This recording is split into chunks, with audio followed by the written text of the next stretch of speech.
nostril, holding the breath, inhaling through the right nostril, holding the breath, and then exhaling through the left nostril. Gaze at the third eye and perform the Kechari Mudra, rolling the tongue back and touching the back of the throat. पूर्व कहो विश्रिका जोगी वाही विधि जोगी जैसो जी.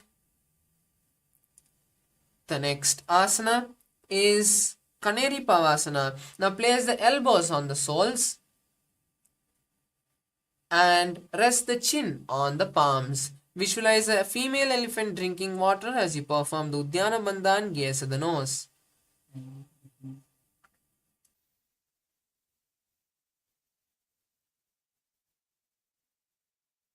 Yahoo में जाने विधि तैसे.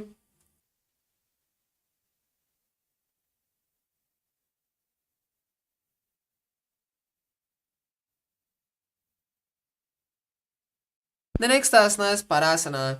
Now lift the legs, lift the knees and place them together as you insert the hands through the thighs and calves. Open the knees wide apart and interlace the fingers as you lift the legs off the ground. Visualize Swamchi and gaze at the nose.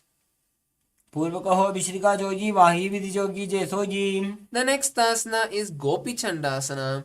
Now bring the soles of the feet together and hold the feet from the under and lift them to the chest as you rest the chin on the toes. Visualize that you are a king and gaze at the nose as you start performing the Rechaka Kumbhaka, which is exhaling completely, holding the lungs empty and then inhaling comfortably. पूर्व विधि पका का अंगूठा कंठ को पराशे. The next asana is Udarasana. Now keep the legs back down.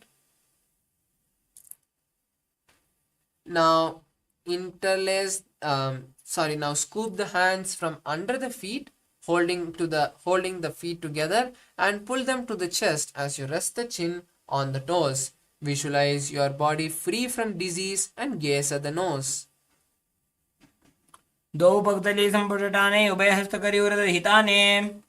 The next asana is Vishishtasana. Now raise the legs to the front of the face as you balance there. Visualize excelling in everything. दो भक्तली जोड़ी संपुट करे. The next asana is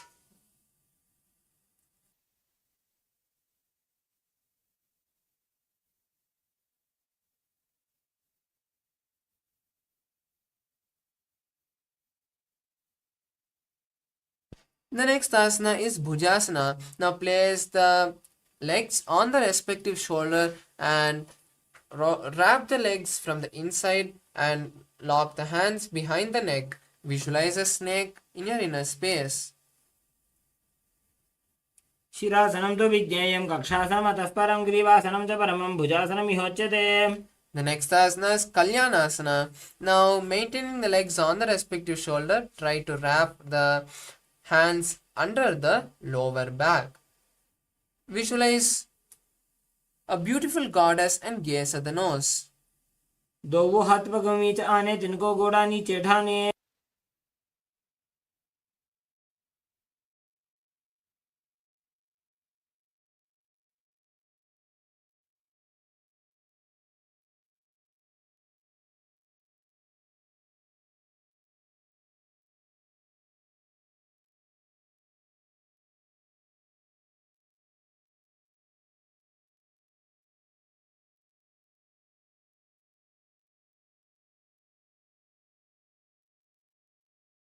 The next asana is Sankatasana.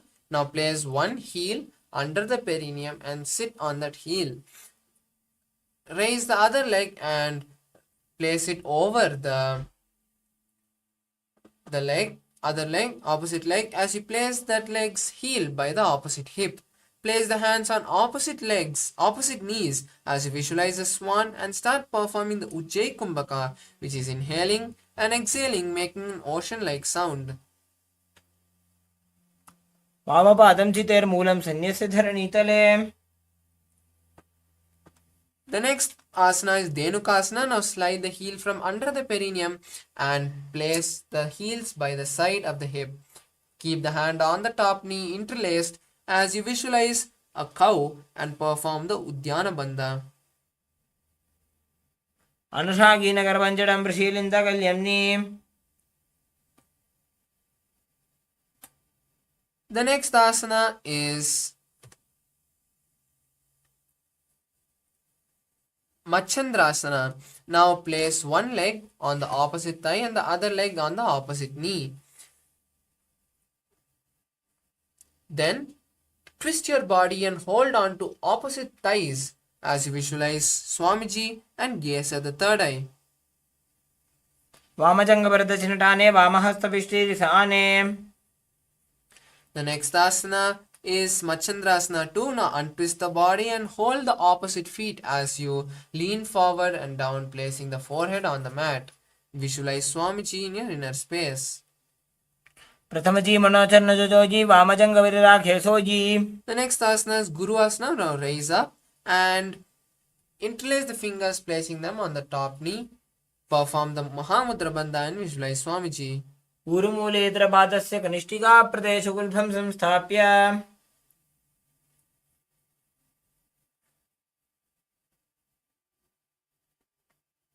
The next asana is Sankatasana on the opposite side. Now place the other heel under the perineum and sit on that heel. Raise the other leg and cross it over the opposite leg and place the heel by the side of the hip. Place the hands on opposite knees as you visualize a beautiful swan. वामपादं चितेर्मूलं सन्न्यस्य धरणीतले. The next asana is Dhenukasana. Now slide the heel from under the perineum and keep the heels by the hip. Place the hands interlaced on the top knee as you perform Udyana Bandha and visualize a cow.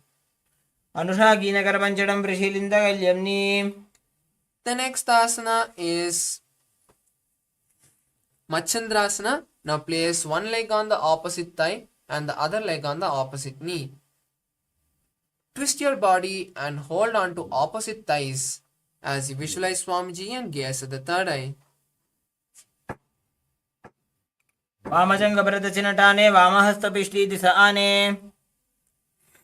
The next asana is Machandrasana 2. Now untwist the body and hold on to opposite legs as you lean forward and down, placing the head on the mat. Visualize Swamiji in your inner space. प्रथमजी मनोचरणजोजी वामजङ्गविराखेसोजी. The next asana is Guru Asana. Now interlace, raise back up and interlace the hands, placing it on the top knee. Perform the Mahamudra Bandha and visualize Swamiji. ऊरुमूलेतरपादस्य कनिष्ठिकाप्रदेशगुल्फं संस्थाप्य. The next asana is Pashasana. Now bring the knees together with the toes flat on the ground. Bring the knees to the chest and wrap the hands around the knees, holding on to opposite knees. Visualize Swamiji and gaze at the third eye as you start performing Kechari Mudra for the following asanas, which is rolling the tongue and touching the back of the throat. पादतले भूमौ निधाय जानन्योर्षि निधाय. The next asana is Bodha Shokasana. Now hold on to opposite wrists as you continue to keep the knees in the same posture. Tuck the chin to the gap, place the chin in the gap of the knees and visualize being in a abode of bliss. Gaze at the nose. दोवुपकतली भूपरितरे कोरमाहिलिये से करे. The next asana is Kurakatasana. Now keep the legs in the same posture as you place the hands under the thighs and calves. Hold on to the opposite elbows as you visualize Swamiji and gaze at the nose.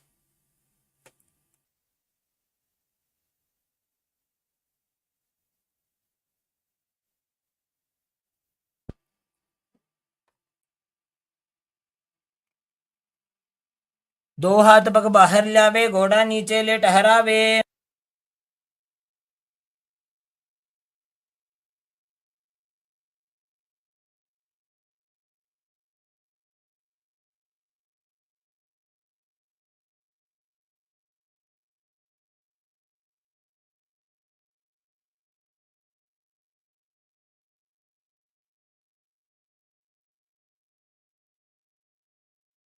The next asana is Sumati asana. Now continue to keep the legs in the same posture as you cross the right ankle over the left. Visualize the great sage Sumati and gaze at the nose. The The next asana is Dandasana. Now stretch the legs forward, interlace the hands, and raise the hands above the head with the palms facing outward. Visualize Swamiji and perform the Mahamudra Bandha as you gaze at the nose. इदानीं गर्भिणीनां योगाभ्यासो यथा लघु. The next asana is Arambhasana. Now lean forward and down, placing the forehead on the knees. Hold the big toes in Parashamudra of the respective leg and visualize Swamiji. Perform the Nadi Shodhana Kumbhaka, which is inhaling and visualizing the prana traveling through from the root center to the crown center. दोवों पग मिली वा पसारी पगा का अंगूठा पकड़ी लीला टकोड़ा लगावे. The next asana is Bhidokasana. Now lean forward and down. Open the legs apart. Lean forward and down, bringing the shoulders to the knees. Insert the hand from under the shins and wrap the legs holding on to the respective sole. Place the forehead on the knee and visualize Swamiji as you gaze at the third eye. प्रथम बेसी दो पाव पसारी कछक उर्द को कोरडो डारे. The next asana is Jalandhari Pavasana. Now bring the soles of the feet together away from the perineum and insert the hand through the under the shins and stretch them to the side. Keep the palms facing up as you place the chin on the soles of the feet. Visualize Swamiji and gaze at the nose. दो एड़ी mail के दीजिए हाथ पसारी. The next asana is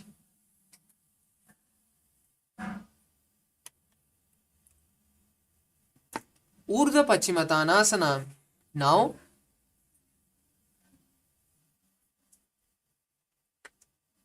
Now sit with the both legs extended and place one leg behind the neck. Lean forward and down as you place the forehead on the stretched leg's knee. Hold the leg with both the hands. Visualize Swamiji and perform Pratyahara Kumbhaka, which is inhaling, visualizing the prana travel from the feet to the crown center.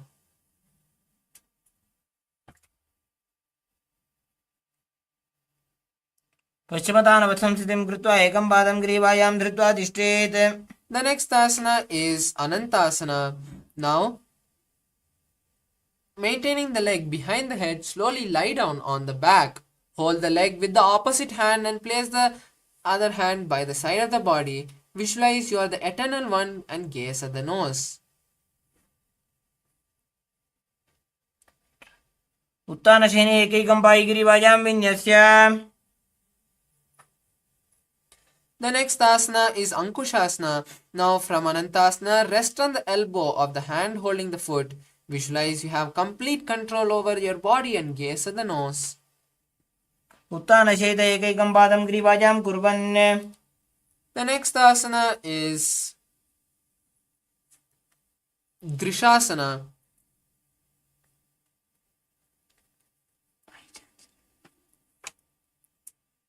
Now wrap the knees, release the leg from behind the head and bring the knees to the chest. Wrap the knees with the hand and visualize Swamiji as you rock from side to side. उत्तानशयनं जानुनि हृदयेवष्टम्भ.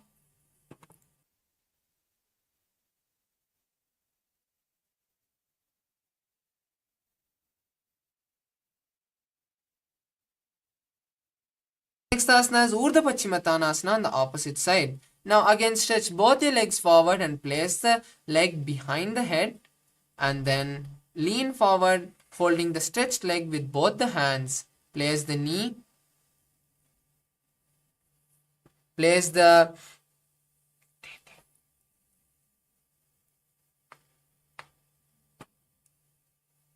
Keep the knee straight and hold the leg with both the hands as you visualize Swamiji in your inner space. पश्चिमता नवत्संस्थितिं कृत्वा एकं पादं ग्रीवायां धृत्वा तिष्ठेत्.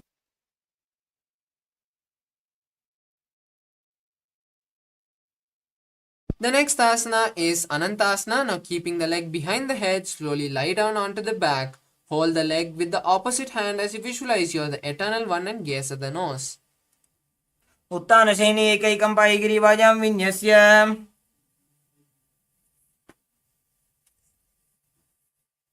The next asana is Ankushasana. Now, from Anantasana, rest on the elbow of the hand holding the foot. Visualize you have complete control and gaze at the nose.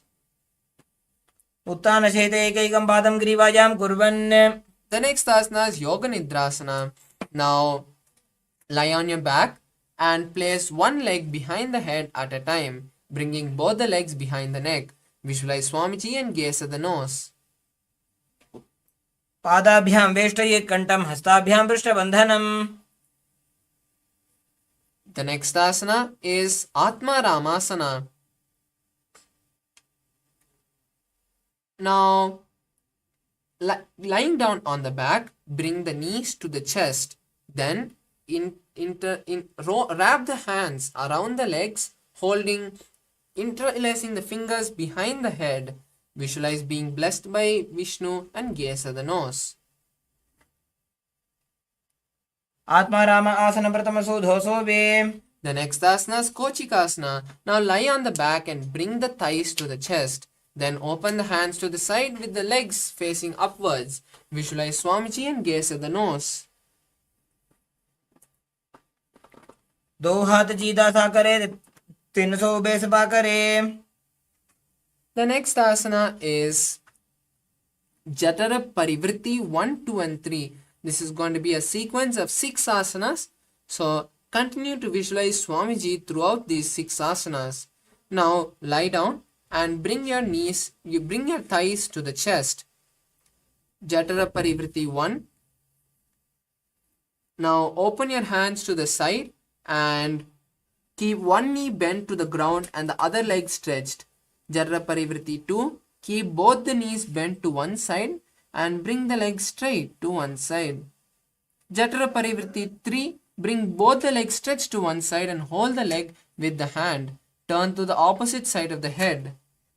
Now we'll again perform Jatara Parivritti 1 on the opposite side. Now continue to keep the hands stretched to the side as you bring one knee bent to the ground and keep the other leg extended straight. Jatara Parivritti 2. Keep both the knees bent to one side, and Jatara Parivritti 3. Bring both the legs straight to one side and hold the leg with the hands. Keep the head in the opposite direction of the head. परिवृत्ति कुक्षि भागे त्रिधा हि परिकीर्तितः बद्धकोणं सुप्तकोणं ऊर्ध्वकोणम् अथापि च. The next asana is Dvipadapitam. Now lie on the back and bend the knees, placing the feet flat on the ground. Hold the ankles and lift the hip up as you visualize yourself as a sturdy bridge. Perform the Jalandhara Bandha and Murcha Kumbhaka as you gaze at the nose. प्रतिक्रियायुतं द्वन्द्वपीठः सर्वबलप्रदम्.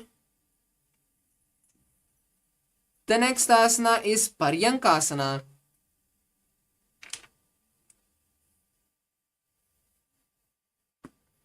Now lie on the back and place the feet flat on the mat. Bring the arms over the head and place the hands flat on the mat as well.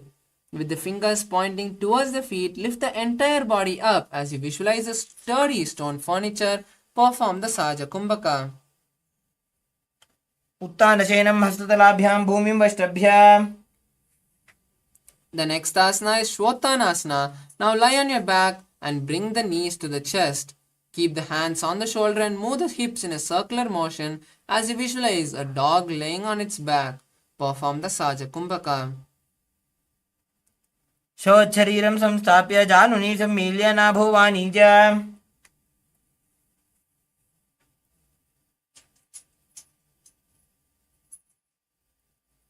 The next asana is Viparita Karani. Now lie on the back and raise the hips and legs up. Keep the hand on the lower back for support if needed. Otherwise, you can extend the hands flat on the mat. Keep the body balanced as you move the legs around and around. Visualize Swamiji and perform the Jalandhar Bandha and Morcha Kumbhaka. भूतले सशिरो दत्त्वा खेनये चरणद्वयं विपरीतकृति शैषा सर्वतन्त्रेषु गोपिता.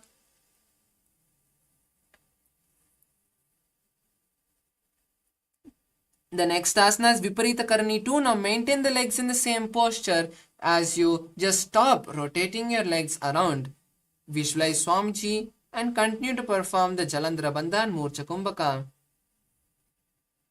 करणी विपरीताख्या सर्वाधिव्याधिनाशिनी नित्यम् अभ्यासयुक्तस्य जाठराग्निविवर्धनी.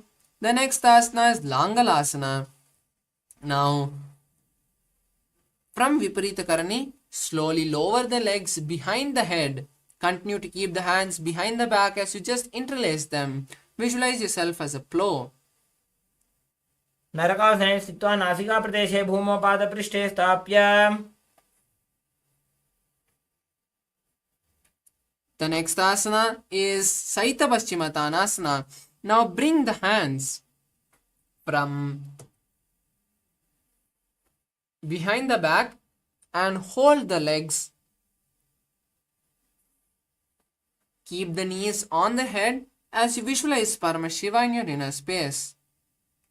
तानं शयित्वात् कुर्वीत शयितपश्चिमतानकम्.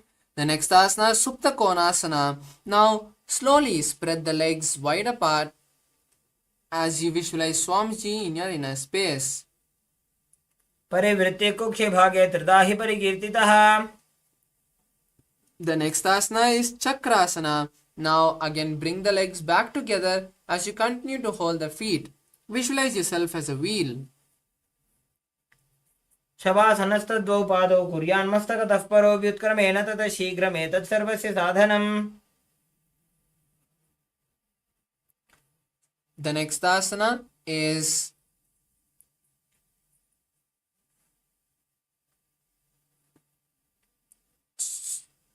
Supta Prasarita Padangushtasana.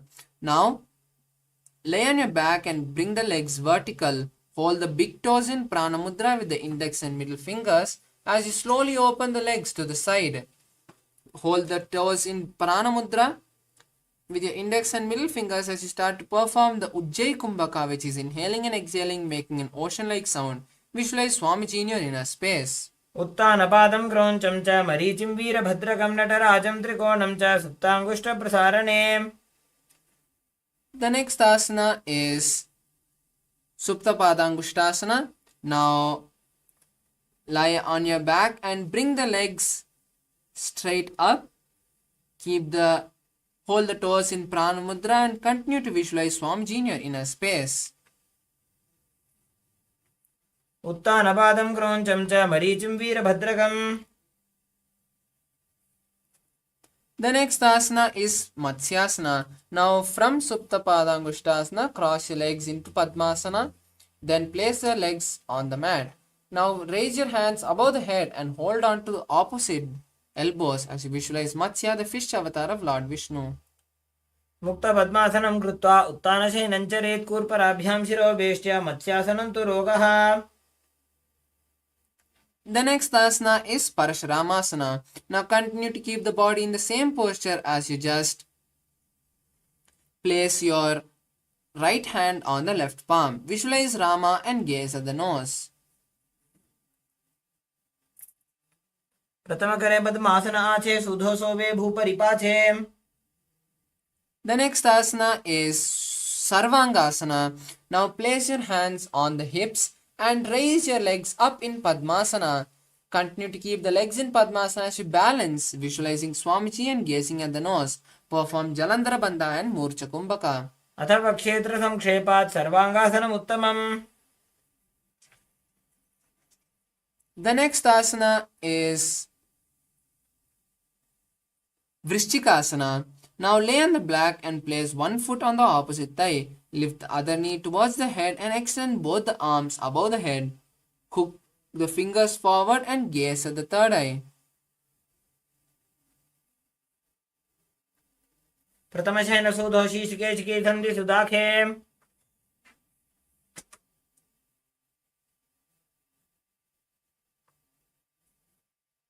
The next asana is Vrishchikasana on the opposite side. Now continue to lay on the back and place the opposite foot on the other thigh. Lift the opposite knee towards the head and extend both the arms straight as you hook the fingers forward. Visualize the scorpion, gaze at the third eye and continue to perform the Jalandhara Bandha. प्रथमशयन सूदो शीर्षके चिकी सन्धि सुदाखे. The next asana is Vrishapada Kshepasana. Now lie on your back and interlace the fingers around the neck. Lift both the feet off the ground and extend one leg straight and keep the other knee to the chest. Alternate extending and raising one knee again and again as you visualize Swamiji and start performing the Saja Kumbhaka, which is inhaling and exhaling comfortably. उत्तानशयनं कृत्वा अङ्गुलिभिकन्द्रां बद्ध्वा. The next asana is Marottanasana. Now lie on the back and lift one leg and place it on the respective ear.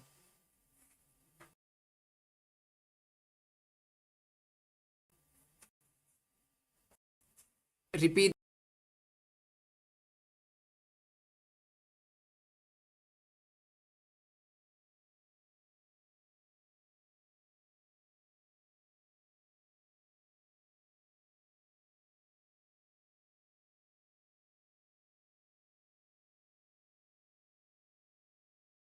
this again and again as you visualize Swamiji in your inner space.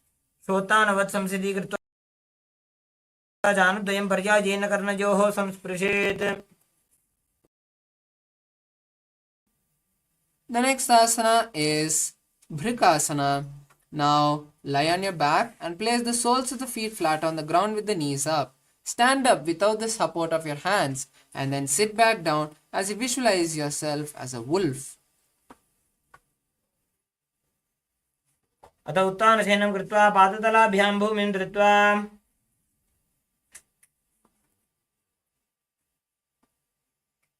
The next asana is Luthasana. Now lie on your back and quickly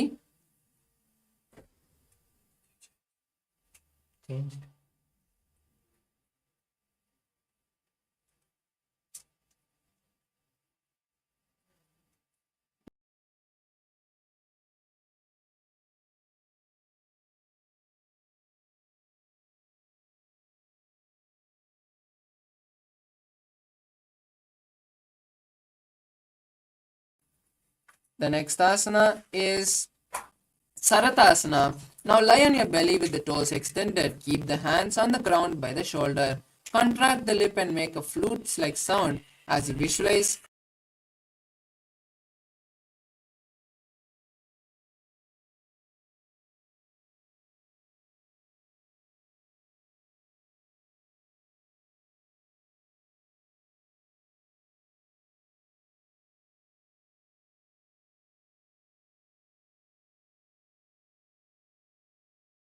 come to a plank posture and keep the palms flat on the mat as you jump the feet between the hands.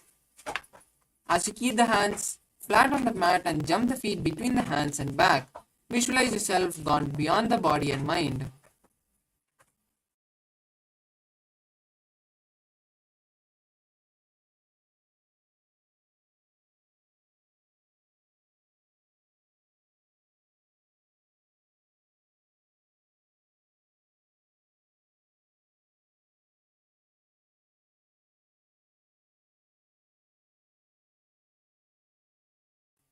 अथ चात्यासनं वक्षे येन चातिस्मरो भवेत्.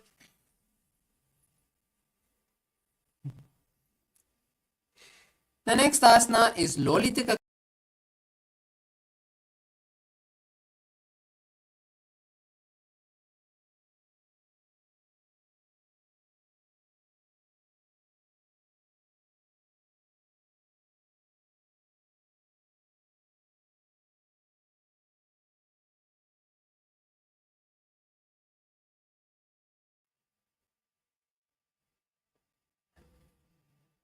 The next asana is Sarpasana. Now tie your feet with a rope if you have, or else just stand tall like a rod. Keep the hands at the side and visualize your Kundalini traveling around all the energies.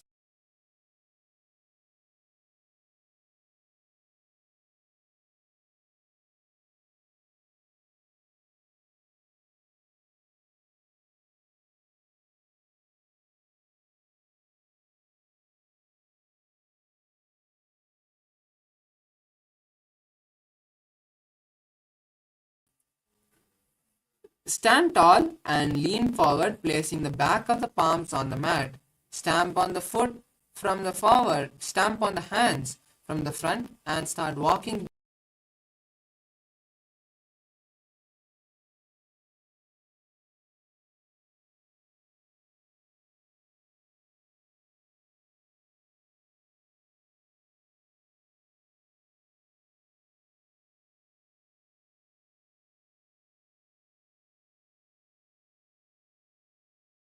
the hands from the side of the feet under the feet. Start walking back and forth as you visualize a horse. मुष्टिकनिष्ठिका प्रदेशेन भूमौ निधाय उपरि पादतले संस्थाप्य The next asana is Kapotani Takka.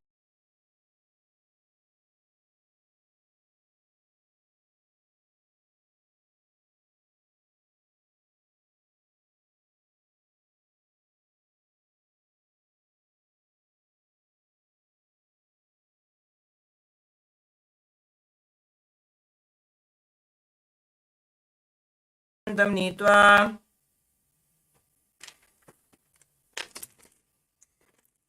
The next asana is Talapushpaputam Karna. Now stand tall with the palms together in Namaskaram.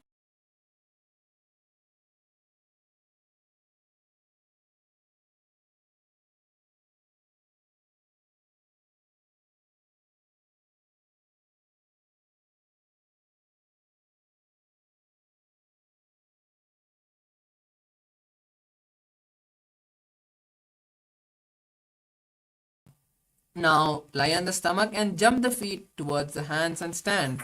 Bring the palms together, forming the horn of the rhinoceros. Visualize yourself as a rhino and gaze at the nose. नृत्यशरदमासनं कृत्वा पादतलाभ्यां भूमिं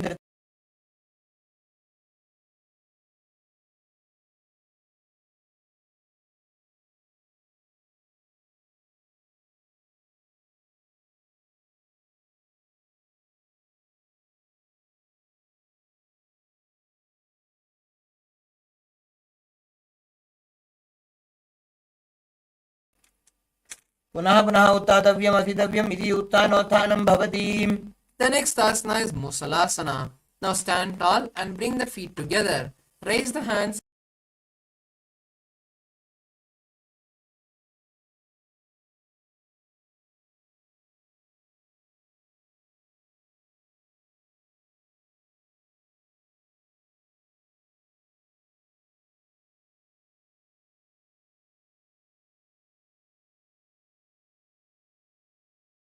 Mace. सरलं स्थित्वा ऊर्ध्वं बाहुं नचेत् वारं वारम् उड्डानं कृत्वा. The next asana is Uchirshakasana. Now lift one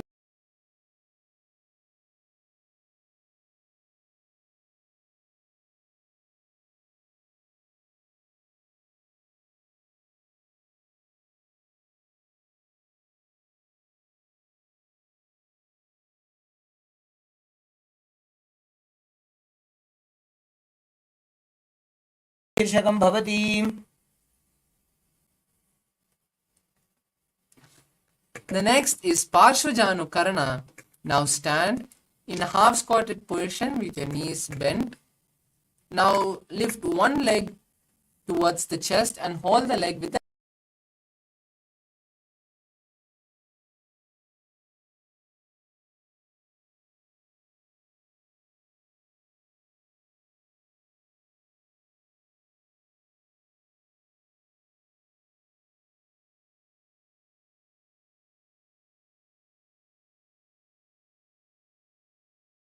both the legs straight and stretch one leg forward. Sit down and stand on one leg as you keep the stretched leg straight throughout. Visualize Paramashiva dancing. एकेन पादेन स्थातव्यं ताण्डवासनं भवति. The next asana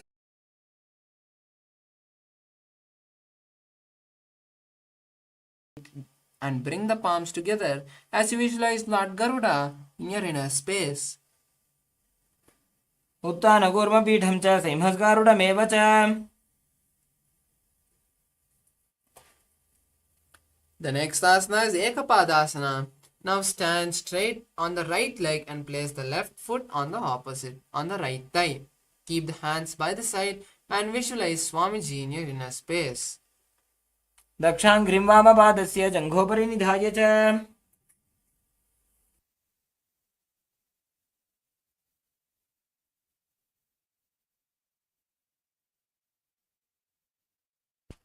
The next asana is Dhruvasana. Now stand on one leg, on the right leg, and hold the big toe of the left foot with the index and middle fingers in Prana Mudra. Straighten the leg to the side as you rotate your body quickly on the right leg. Visualize the North Pole star in your inner space. एकेन हस्तेन दण्डरूपस्य एकस्य पादस्य अग्रं धृत्वा. The next asana is Trivikramasana. Now stand tall on the right leg and lift the left foot, placing it behind the neck. Alternate sitting and standing as you stretch the hands to the side. Visualize being blessed by Lord Vishnu. ग्रीवायां पादं संस्थाप्य स्थातव्यम् उत्थातव्यं त्रिविक्रमासनं भवति. The next is Parshvajanukarana. Now come to a half squatted position and raise the other knee towards the chest. Hold the leg with the respective hand and keep the fingers in a fist as you place the opposite hand on the waist, keeping the fingers pointing towards the body. Balance here as you visualize Paramashiva dancing.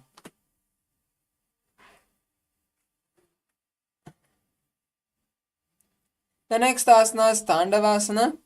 Now stand straight and raise the opposite leg towards the front and keep the knee straight. Sit down and stand on the other leg as you keep the leg straight throughout. Visualize Paramashiva dancing. एकेन पादेन स्थातव्यं ताण्डवासनं भवति. The next asana is Brahmanasana. Now place the right foot on the inner thigh of the left foot. Stand tall as you keep the hand by the side and visualize being blessed by Lord Brahma. ब्राह्मणासनमावक्ष्य यत्कृत्वा ब्राह्मणो भवेत्. Next asana is Garudasana. Now stand and wrap the right leg over and around the left knee. Tuck the right toe on the other side of the left calf as you simultaneously cross the right arm below and bring the palms together. Visualize Lord Garuda in your inner space. उत्थानकूर्मपीठं च सिंहस्गारुडमेव च. The next asana is Ekapadasana. Now stand on the left leg and place the right foot on the opposite thigh. Keep the hands by the side and visualize Swamiji in your inner space. दक्षाङ्घ्रिं वामपादस्य जङ्घोपरि निधाय च. The next asana is Dhruvasana.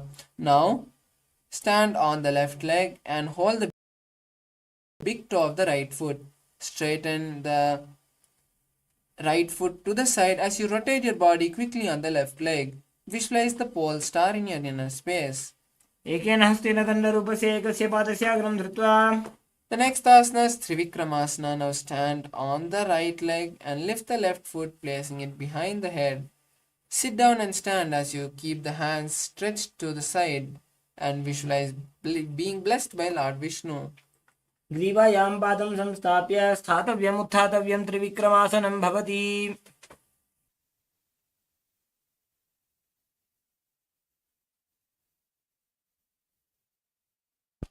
The next asana is Samanaka Karna.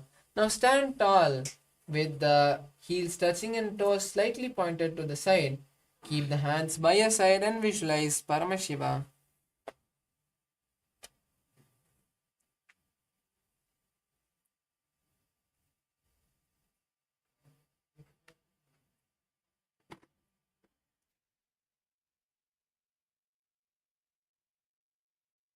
The next asana is Ghorakanjali asana. Now stand tall and then bend forward, bringing the hands under the knees. Make a finger lock and sit in a squatting posture, letting the finger lock touch the navel. Visualize the great sage Goraknatha and start performing the Jiva Chala Kumbhaka for the following asanas, which is inhaling and visualizing the prana travel all over the body and then exhaling.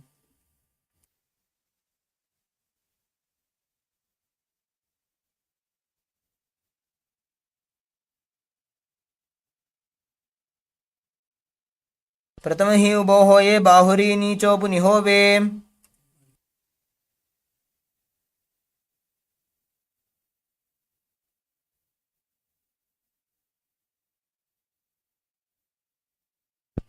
The next asana is Kanchyasana. Now insert the hands between the thighs and calves and wrap the hand around the buttocks. Squat down as you visualize Swamiji in your inner space. पूर्वमध्याधस्थो निवेश्य नितंबं धृत्वा पादतलाभ्यां भूमिं वष्टभ्य. The next asana is Bhairu asana. Now bring the feet together and sit in a squatting posture. Keep the hands interlaced behind the buttocks. Visualize Kala Bhairava and gaze at the navel. दो बगी की थैलिया की माहिली को और मिला जी फना पानी उकड़ मोड़ वैसे.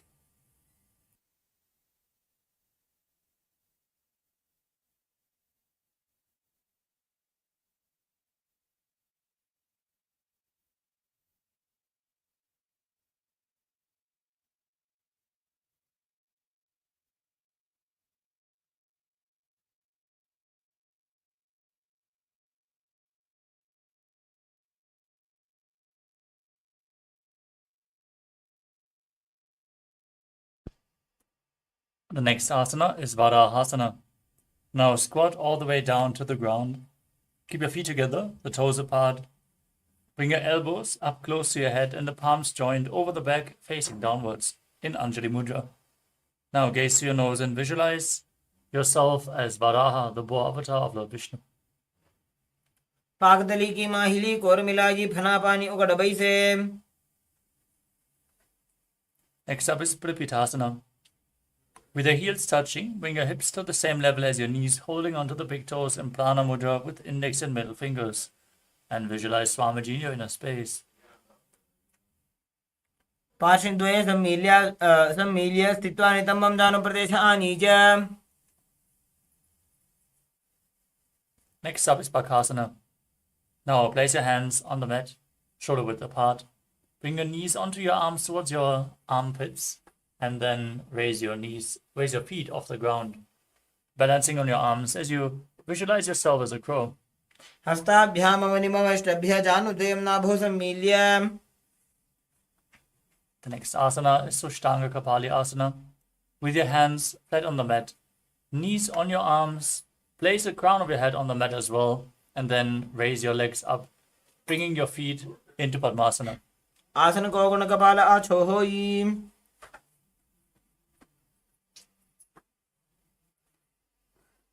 The next asana is Guptasana. Lower your body down and come to a kneeling position. With the heels outside of the hip, sit on the ground with the toes touching behind your body.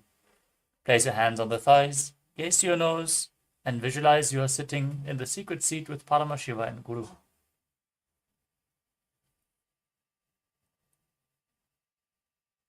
जानोर्वोरन्तरे पादौ कृत्वा पादौ च गोपयेत्. Next up is Vrikshasana 2. As you place your hands on the ground, fingers wide, lift your body up straight into a handstand. This asana should be practiced to purify the 7 chakras. If you need, you can lean against the wall as you visualize yourself as a tree with deep roots growing into the ground. सप्तचक्रक्षालनाय vrikshasana विशेषकाञ्चन इन्द्रियदादाढ्य कोणभेदान् समभ्यसेत्. From the same position, move your hands and feet close together, gaze to your third eye and visualize Tejas energy flowing to your third eye. दो बगजोड़ी माही गुल्भ मिलाए.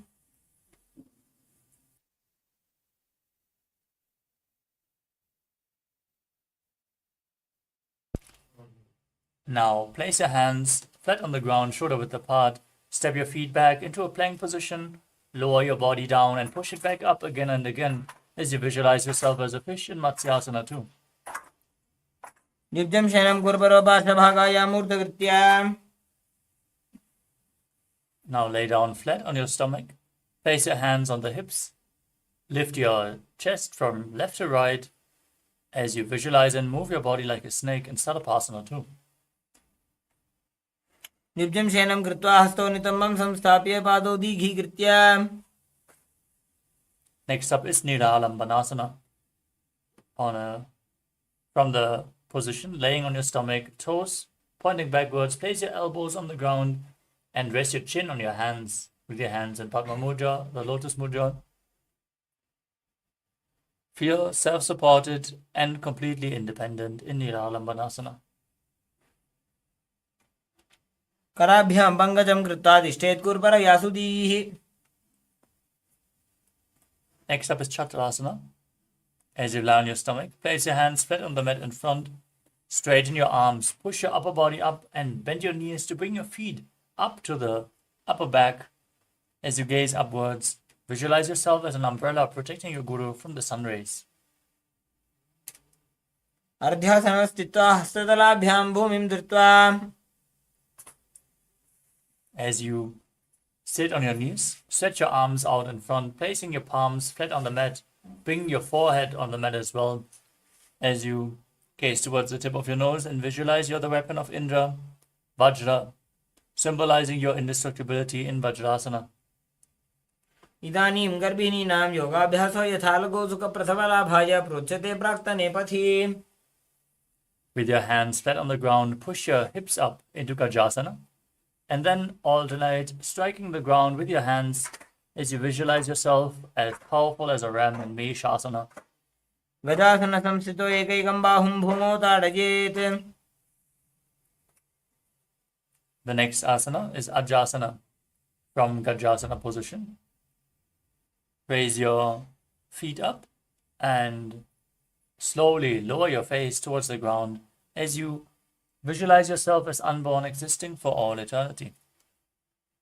Gajasana Samsito Badato Emantarale Kritya Mastakena Bhumim Sprishet.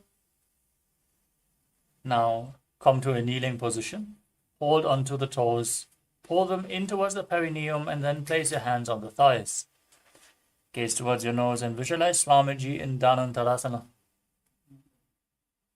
Purava Vidhi Paribhata Ki Kakasi Seo Phana Sharamodi. Next up is the Angamuttanam.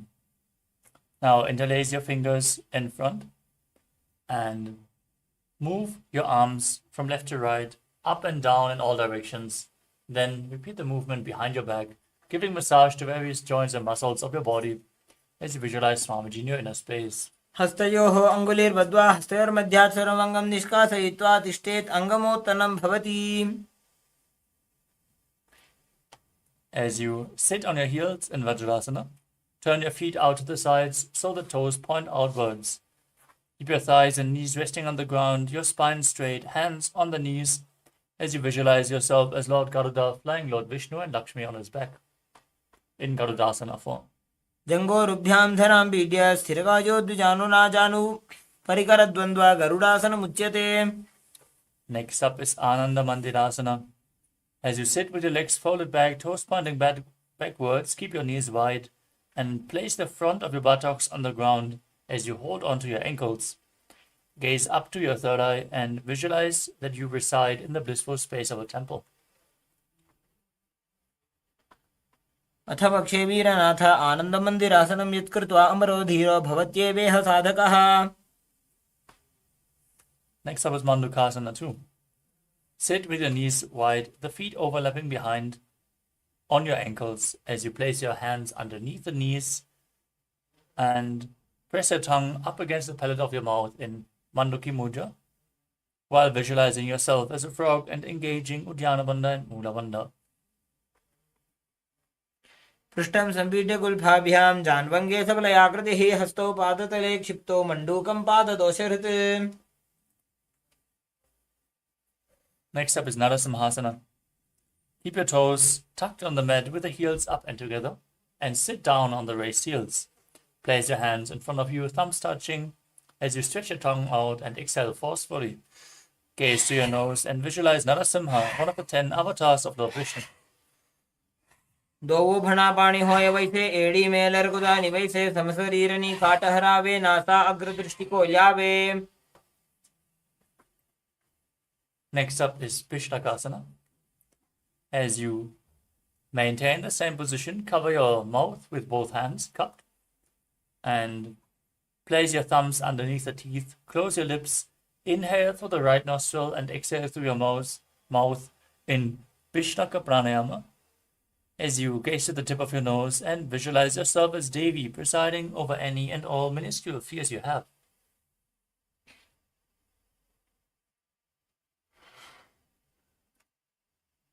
दो बगांगी एड़ी जोजी गोड़ा भनो बान पुनि होई. Next up is Makadasana. With the soles of the feet together, the top of your feet on the ground, sit on your heels and bend your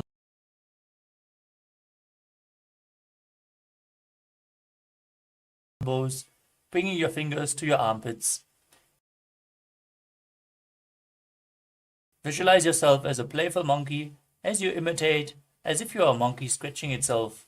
Gaze towards your third eye. दो पगदले संपट आने तिनकी पृष्ठि भूमि पर इटाने कहूं. Next up is Vajrasangadasana. As you stand on the toes with the soles of the feet together, sit on the heels with your knees wide, lifted off the ground. Hold on to opposite elbows behind your back as you gaze to your nose and embody diamond-like strength for you and your Sangha, your spiritual community. प्रथम बना पानी होय वैसे दोबू एड़ी गुदानी वैसे घोड़ा उभा राखे धीर आड़े वाय पसारे धीर. Next up is Kanjanasana. As you keep the toes down, ankles crossed behind, and sit on your heels, place your palms on the mat to the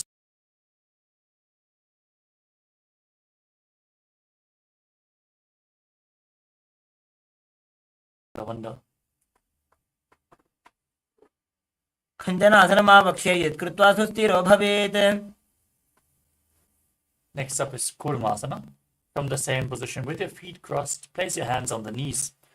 Gaze to your nose and make your upper body and neck stiff like the shell of a turtle as you visualize a turtle with a stable body and mind living for hundreds of years.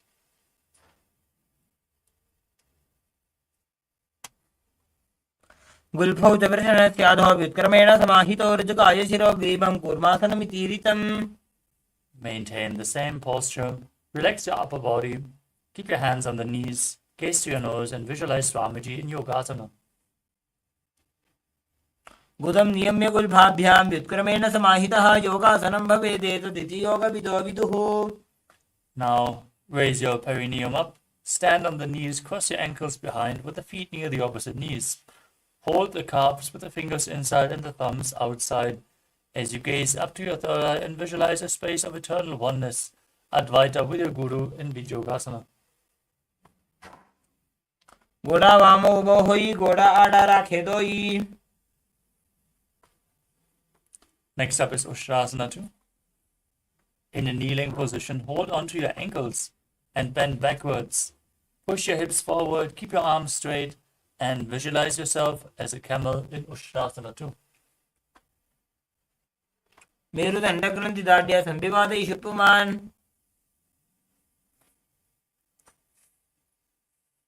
Next up is Chadyasana 2. With your heels together, hands on the soles of the feet, slowly lean back. Bring your elbows down to the mat. Place the back of your head on the mat and gaze to the tip of your nose as you visualize yourself as a lotus blooming. दो एड़ी संपट करे 16 मूलद्वारित इधरे. The next asana is Viratasana. As you sit on your knees with the thighs and calves together, lean back and touch your back to the ground, then rise back up again and again. You can use the support of your hands if needed. As you gaze to the tip of the nose and visualize the healing and liberation of all causal subtle forms of your body.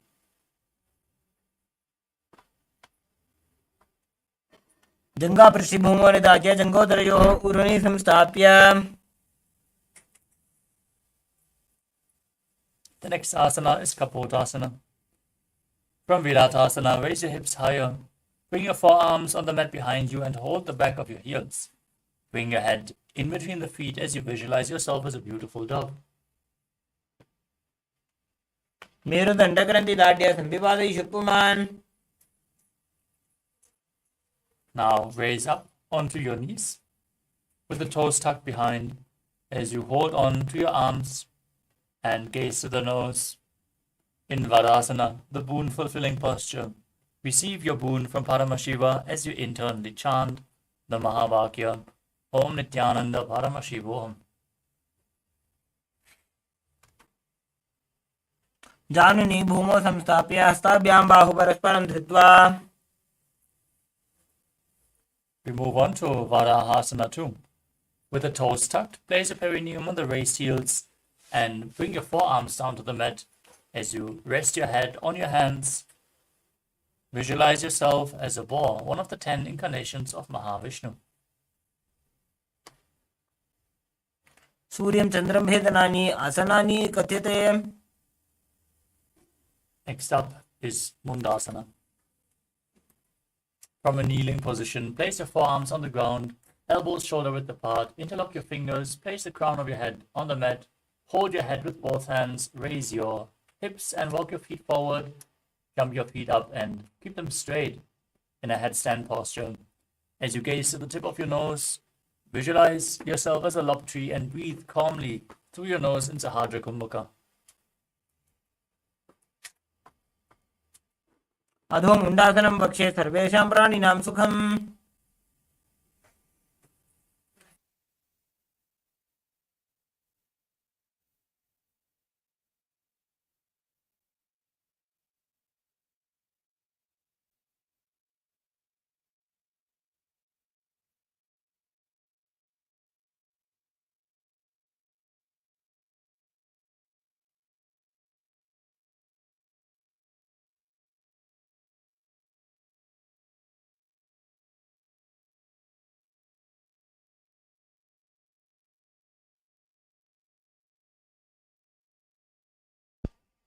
The next asana is Andhasana. Now kneel down and bring the head between the knees. Keep the elbows adjacent to the knees and hold the head with both the hands. Gaze at the third eye and visualize Swamiji as you continue to perform the Sahaja Kumbhaka. प्रथम पगदली समटहरावे कोरमाहिली उभे मिलावे भना पानी उकड़क करबे से AD दो AD गुदानी वैसे. The next asana is Viparita Shalabhasana. Now lie on your belly and extend the arms straight out. Lift the thighs, arms and chest off the ground as you visualize a locust. शलभासन भेदाश्च नटभेरुण्ड नामके गण्ड भेरुण्ड सहिते शीर्षदण्डासनं तथा. The next asana is Kapalasana. Now lie on your belly and keep the arms at the side with the palms facing down. Keep the forehead on the ground and keep the chest on the mat as you lift the legs up together. Visualize a skull. कपालं भूमो निधाय ऊर्ध्वं पादौ नजेत्. The next asana is Akasha Kapotasana. Now lie on the stomach and keep the hands by the side as you kick the legs up and bring the legs slowly over the head and place the feet in front of the head. Keep the palms flat on the mat behind as you visualize a beautiful dove. उष्ट्रासने स्थित्वा चरणौ भूमेरुत्थाप्य मस्तकोपरि नीत्वा. Next asana is Chatakasana. Now sit on the knees and bring the chest down to the navel. Bring the chest down to the knees. Keep the hands flat on the mat and the forearms on the ground as you visualize a sparrow and continue to perform the Sahaja Kumbhaka. कूर्परपर्यन्तौ हस्तौ धरामोष्टभ्य जानुनी नाभौ संकुञ्च्य. Next asana is Vrishchikasana 2. Now kneel down and place the hands and elbows on the mat. Raise the legs and bend the back, touching the feet to the head. Lift the chin and hold the position as you visualize a scorpion. विच्छेपपुच्छ प्रतिमाङ्घ्रिपार्श्वे धृत्वा स्वशीर्षे चिबुकं विधार्यकौ. The next asana is Vrishasana. Now place the perineum down on the right heel and keep the left foot outside of the hip. Place the ankle to the side and place the hands on the mat. Visualize a bull and start performing the Antaranga Kumbhaka, which is forceful exhalations.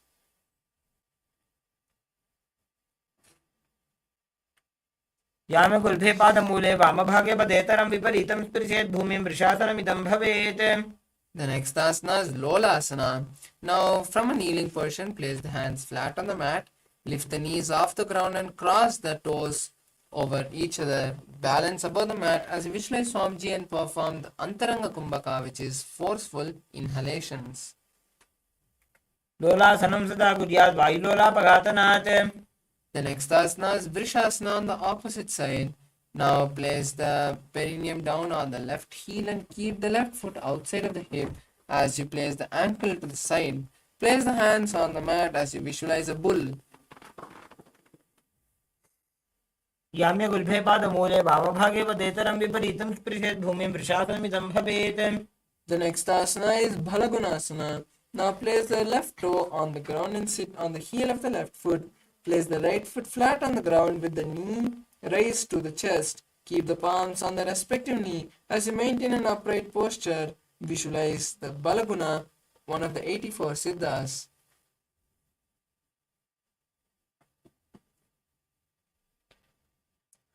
आसन कोगुणचल विकार जायी.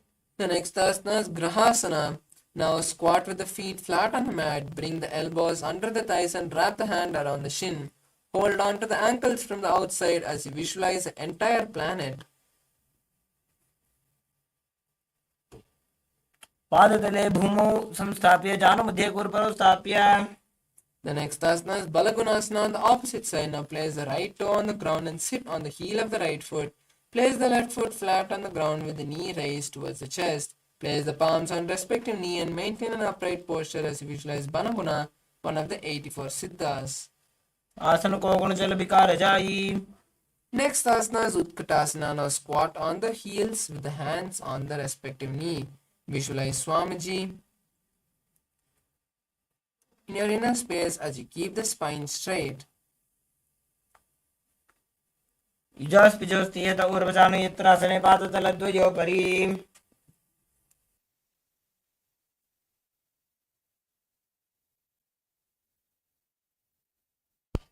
The next asana is Vajrasangarasana 2. Now sit on the toes with the perineum on the heels. Keep the soles together and knees wide off the ground. Hold the elbows of the opposite hand from the behind of the back as you visualize Swamiji in your inner space. प्रथम पनापानी होए जैसे दोवु वेड़ी गुदानी वैसे.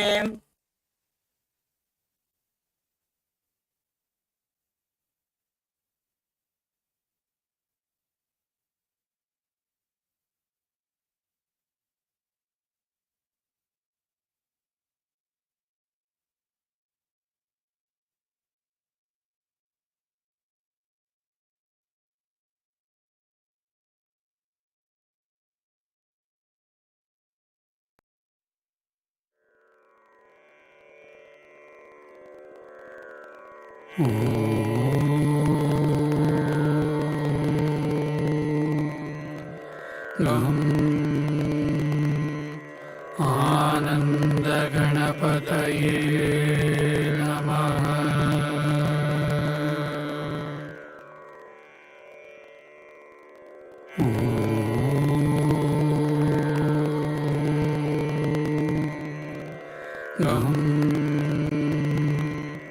आनंद गणपतये नमः।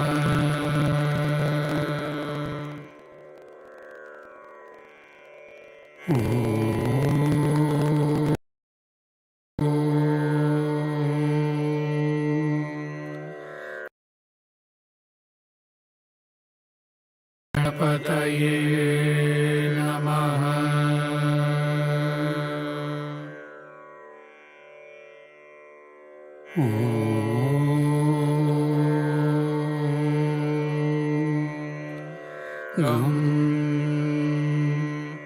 आनंद गणपतये नमः।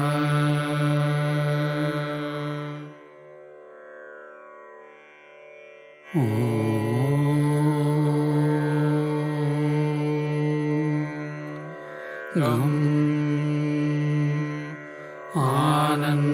गणपतये नमः।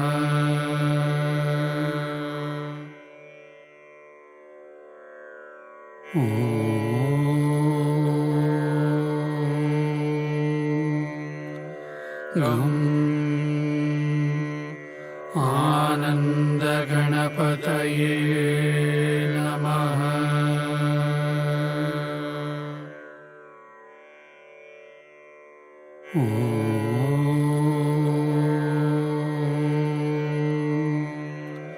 गं आनन्दगणपतये नमः।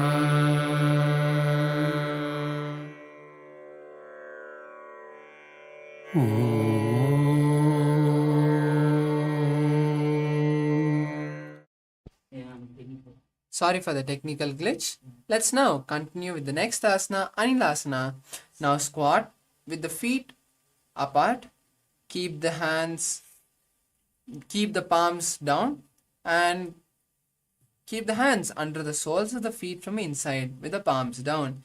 Keep the arms straight and elbows at the navel as you gaze at the nose and visualize you have the ability to live by breathing air alone. Gaze at the nose. दो हाथ भूमि पर टाने कहनी जाड़ी नाभि आने. The next asana is Padukasana. Now place the back of the hands on the mat with the fingers facing towards the body. Step the feet on the hands and wrap the feet like a shoe as you walk back and forth in the mat, visualizing wearing Padukas. हस्ततलयोः पादतले कृत्वा तिष्ठेत् गच्छेत् पादुकासनं भवति. The next asana is Kukkutodana. Now place the palms on the mat and raise both the feet up into the air and let them fall back down.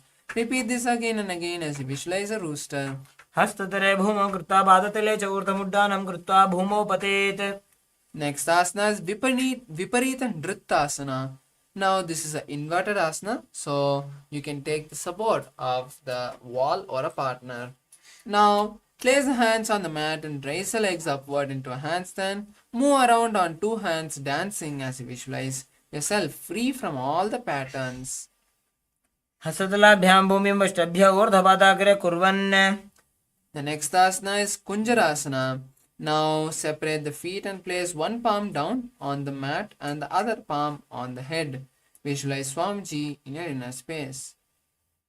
अथ वक्षे महादेव कुञ्जरासनमुत्तमं करेणैकेन पादाभ्यां भूमौ तिष्ठे चिरक्करः. The next asana is Kunjarasana on the opposite side. Now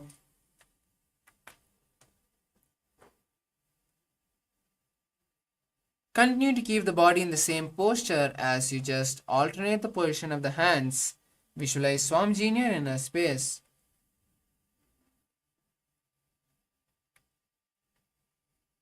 अथ वक्षे महादेव कुञ्जरासनमुत्तमं करेणैकेन पादाभ्यां भूमौ तिष्ठे चिरक्करः. The next asana is Kadambasana. Now sit on the ground with the feet flat and the heels close to the body. Hold the respective ankle and lift the heels off the ground. Visualize you are the Kadamba tree. पार्श्वेभ्यां भूमिं वष्टभ्य हस्तद्वयेन गुल्फौ धृत्वा तिष्ठेत् कदम्ब भवति. Next asana is Pavana Muktasana. Now sit with the heels at the perineum and hold the knees with the hands. Press them towards the chest as you visualize all the excess vata being balanced within your system. द्वयोस्तु पादयोः पाणिं लात्वा स्वस्वनितम्बके जानुनी वक्षसि साधुर्बभ्रतीकरबन्धनैः. The next asana is Chakorasana. Now sit and lift one leg behind the head. Place both the hands flat on the mat and extend the opposite leg up with the knee straight. Lift the entire body as you keep the chin up and gaze at the third eye. Visualize you are a powerful source of energy. पूर्वतानं चतुष्पादपीठं वज्रासनं तथा. Next asana is Dhanurasana 2. Now keep both the legs stretched and hold the legs in Prana Mudra.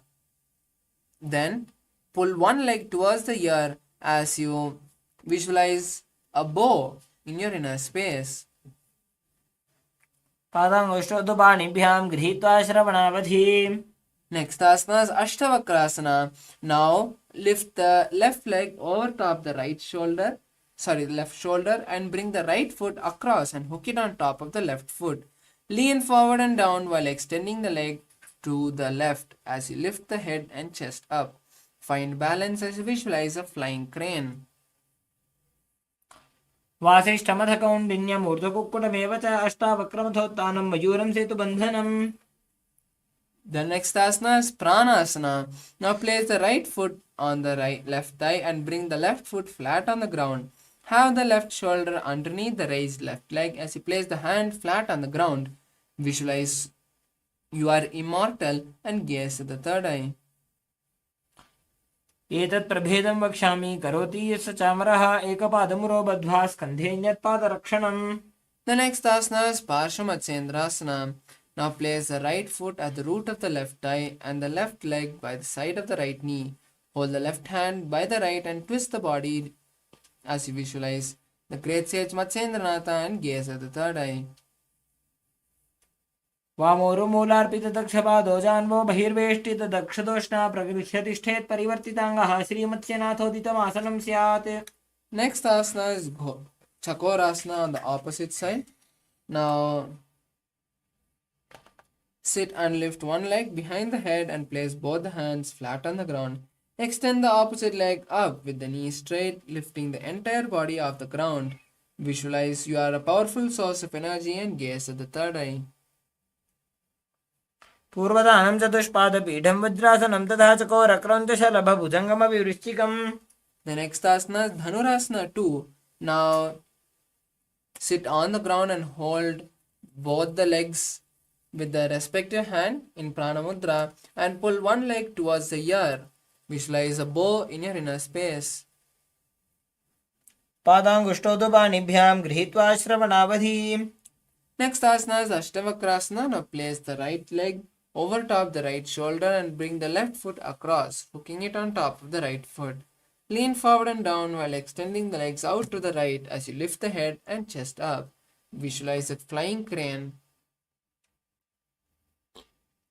वासिष्ठमथकौण्डिन्यम् ऊर्ध्वकुक्कुटमेव च. Next asana is Pranasana. Now place the left foot on the right thigh and bring the right foot flat on the ground. Have the right shoulder underneath the raised right leg and place the hands flat on the ground. Visualize you are immortal and gaze at the third eye. एतत् प्रभेदं वक्ष्यामि करोति यस्य चामरः. The next asana is Paramashivoham. Now place the right foot at the root of the left. Now place the left foot at the root of the right thigh and place the right leg by the side of the left knee. Hold the left hand by the right and twist the body as you visualize the great sage Matsyendranatha and gaze at the third eye. पार्श्वाभ्यां धृत्यते यास्तु पार्श्वमत्स्येन्द्रमुत्तमम्. The next asana is Ardhapachimatanasana. Now keep one leg stretched and press the other heel at the perineum. Keep the chest forward and down as you hold your front foot and bring the head towards the knee. Visualize Swamiji in your inner space. एकं पादं प्रसार्य एकं पादस्य पार्श्वनासीवनी सम्पीड्य. The next asana is Kraunchasana. Now place your left ankle outside of the hip and hold the sole of the right foot. Lift the leg up towards the forehead as you keep the knee straight. Visualize a crane and start performing the Jiva Chalakumbhaka, which is inhaling, holding the breath as you visualize the prana travel all over your body and then exhaling. वासिष्ठमथकौण्डिन्यम् ऊर्ध्वकुक्कुटमेव च अष्टावक्रमथोत्थानं मयूरं सेतुबन्धनम्. The next asana is Ardhapachimatanasana on the opposite side. Now keep one leg straight and press the other heel at the perineum. Lean the chest forward and down as you hold the toes with the feet. Hold your toes and feet with the hands and bring the head towards the knees. Visualize Swamiji in your inner space. एकं पादं प्रसार्य एकं पादस्य पार्श्वनासीवनी सम्पीड्य. Next asana is Kraunchasana. Now place your right ankle outside of the hip and hold the sole of the left foot. Lift the head up and towards the forehead as you keep your knees straight and gaze to the nose. Visualize a crane. वासिष्ठमथकौण्डिन्यम् ऊर्ध्वकुक्कुटमेव च. The next asana is swastikasana. Now, sit with the soles between the thighs and calves and spine straight. Rest the palms on the knees and perform the Jivachala Kumbhaka as you visualize you are the source of good fortune and prosperity. Gaze at the nose.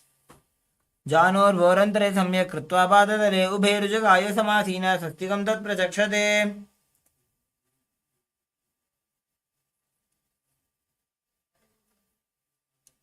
The next asana is Gorakshasana. Now keep the feet in the same posture as you cover the heels with the respective hand. Tuck the chin to the chest and gaze at the nose as you visualize the great sage Goraknatha. Perform the Jiva Chalakumbhaka and tuck your chin to the chest in Jalandhara Bandha. जानोर्भोरन्तरे पादौ उत्तानौ व्यक्तसंस्थितौ गुल्फौ छाच्छाद्य हस्ताभ्याम् उत्तानाभ्यां प्रयत्नतः कण्ठसङ्कोचनं कृत्वा नासाग्रमवलोकयेत् गोरक्षासनमित्याहुर्योगीनां सिद्धिकारणम्. The next asana is Bhagasana. Now bring the left heel to the perineum and place the right foot on the thigh. Close your eyes with the index finger, nose with the middle finger, mouth with the ring and little finger, and ears with the thumb. Gaze at the third eye and visualize Swamiji as you perform the Shanmukhi Mudra. वामपार्श्वमुकुटं संस्थाप्य दक्षाङ्घ्रिवामसकरे. The next asana is Yogasana 2. Now place the feet on opposite thighs in Padmasana and place the hand on the ground beside you. Keep the palm facing up and the spine straight. Visualize Swamiji and gaze at the nose as you start to perform Kakachancha Kumbhaka, which is inhaling through the mouth as you squeeze the lips together and keep the tongue inside the mouth. Visualize Swamiji and gaze at the nose. उत्तानौ चरणौ कृत्वा संस्थाप्योपरि जानुनोः आसनोपरि संस्थाप्य चोत्तानं करयुग्मकम्.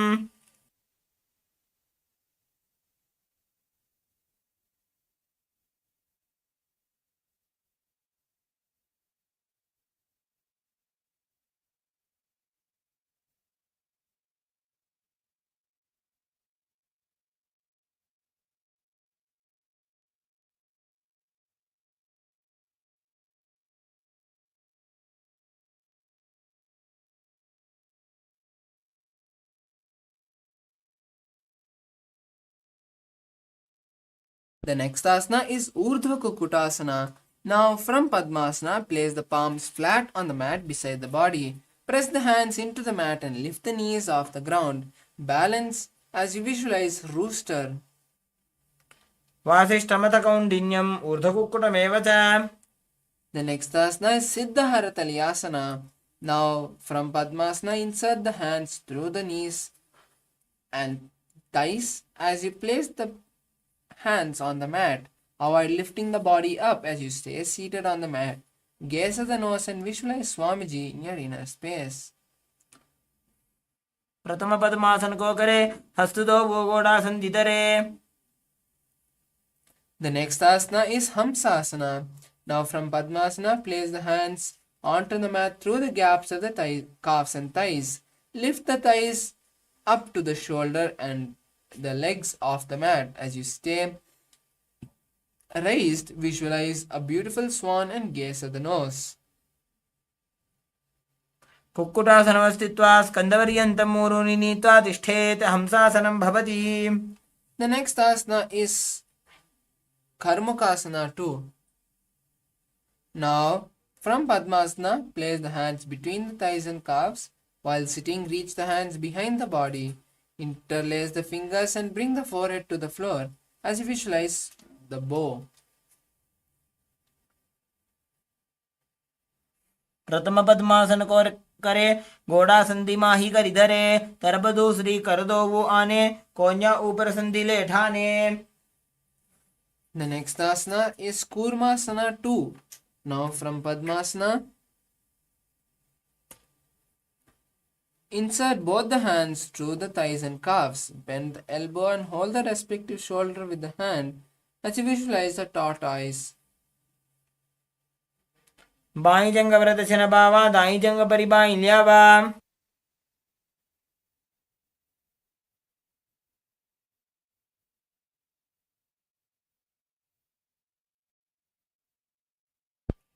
The next asana is Granthi Bedasana. Now, from the previous asana, continue to maintain the posture as you tuck your chin to the chest in Jalandhara Bandha. Visualize that you are in Paramashiva's secret knot posture as you gaze at the nose and perform the Jalandhara Bandha. अथ वक्षे नीलकण्ठ ग्रन्थिभेदासनं शुभम्. The next asana is Uttana Kurmasana. Now from Padmasana, insert the hands through the thighs and calves. Lay on the back as you bend the elbows holding the respective shoulder. Visualize a tortoise and gaze at the nose. कुक्कुटासनबन्धस्थं कराभ्यां धृतकन्धरं पीठं कूर्मवदुत्तानमेतदुत्तानकूर्मकम्. Next asana is Pangu Kukkutasana. Now raise back up as you insert the hands through the gaps of the thighs and calves. Place one hand flat on the mat and hold the wrist of the hand with the other. Lift the body up and hold as you visualize a rooster. कुक्कुटासनं स्थित्वा एकेन हस्तेन अन्यस्य मणिबन्धं धृत्वा. The next asana is Pangu Kukkutasana on the opposite hand. Now from Padmasana, insert the hands to the gaps of the thighs and calves. Place one hand flat on the mat and hold the wrist with the other hand. As you lift the body up, visualize the rooster. कुक्कुटासनं स्थित्वा एकेन हस्तेन अन्यस्य मणिबन्धं धृत्वा. The next asana is Gridrasana. Now, from Padmasana, place the elbows on the toes and interlace the fingers. Rest the chin on the knuckles as you press the thumb on the throat. Visualize you are gone beyond all greed and covetous as you continue to perform the Jiva Chalak, as you continue to perform the Kaka Chanchukumbaka. जानोर्वोरन्तरे पादौ उत्तानौ व्यक्तसंस्थितौ गुल्भौ छाछाद्य हस्ताभ्याम् उत्तानाभ्यां प्रयत्नतः. The next asana is Padmasana 3. Now, from Padmasana, place one hand over the other and keep the palms facing up. Keep the spine straight and visualize Swamiji as you gaze at the nose and perform the Mahamudra Bandha. उत्तानौ चरणौ विधाय विधिवत् शक्तिस्थितौ योगिरात्. The next asana is Padmasana 4. Now from Padmasana, place the palms onto the knees and keep the spine straight as you gaze at the nose. Visualize Paramashivam in your inner space. एतत् पद्मासनं कुर्यात् प्राणवायुप्रसिद्धये शुभासनं सदा ध्यायेत् पूरयित्वा पुनः पुनः.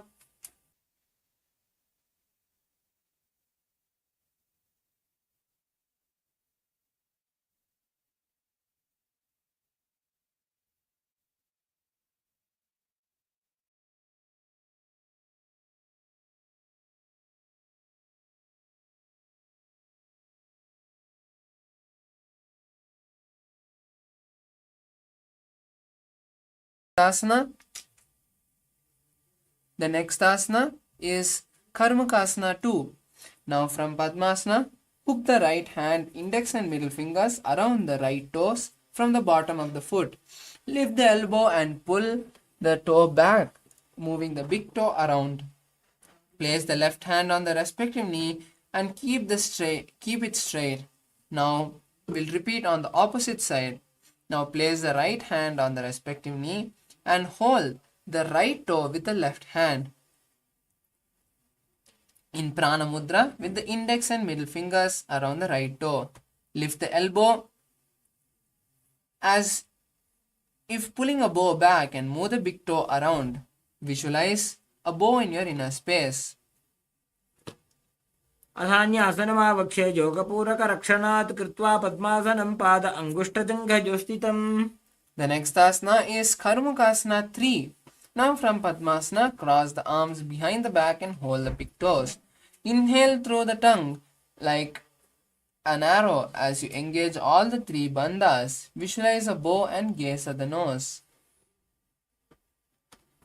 कार्मुकासनमाक्षित्य उदरे पूरयेत्सुखं तद वायुर्वसो याति कालेन सूक्ष्मवायुना. The next asana is Dridasana.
But even then, आनन्दगणपतये नमः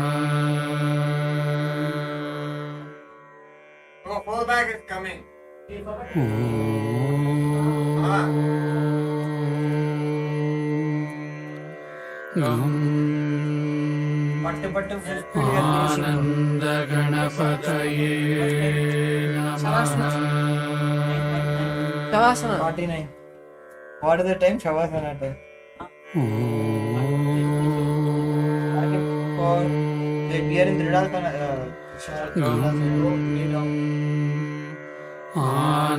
आनन्दगणपतये नमः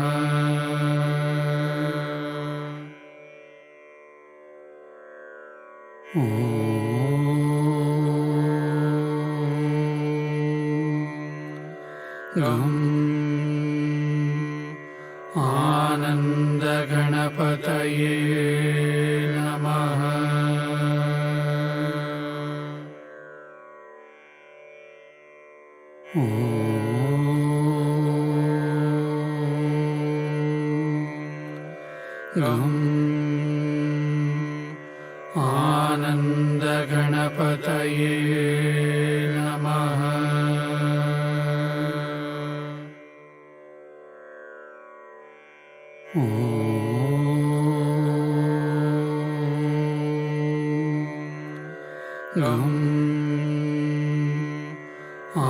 आनन्दगणपतये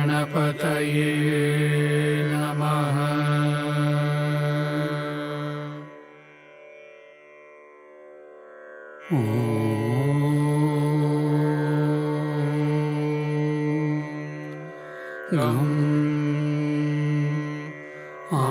आनन्दगणपतये नमः Yes, sorry for the technical glitch. Let's now continue with the Dvitiya Vinyasa Krama with the next asana, Nagrasana. Now, from Karmukasana, keep the arms behind the back holding the opposite toe. If you can, just cross the arms behind the back and lay down. Gaze at the nose and visualize a snake. प्रथम पद्मासन को ठाने दो हाथ पाछाने आने. The next asana is Kandukasana. Now release the Padmasana and bring the knees and thighs to the chest. Wrap the legs and visualize a ball. वेत्रासने स्थित्वा हस्तपादान् निष्कुष्य ऊर्ध्वं नयेत्. The next asana is Urdhva Pavanasana. Now lie on the back with the feet flat and the knees up. Place the hands interlaced behind the head. प्रथमे सूधो San करावे घोड़ा उभा राशि मिलावे. The next asana is Markata Pitasana. Now lie on the back and bend the knees and keep the feet flat on the mat. Place the upturned palms under the heels and lift the hips up. Visualize the ape.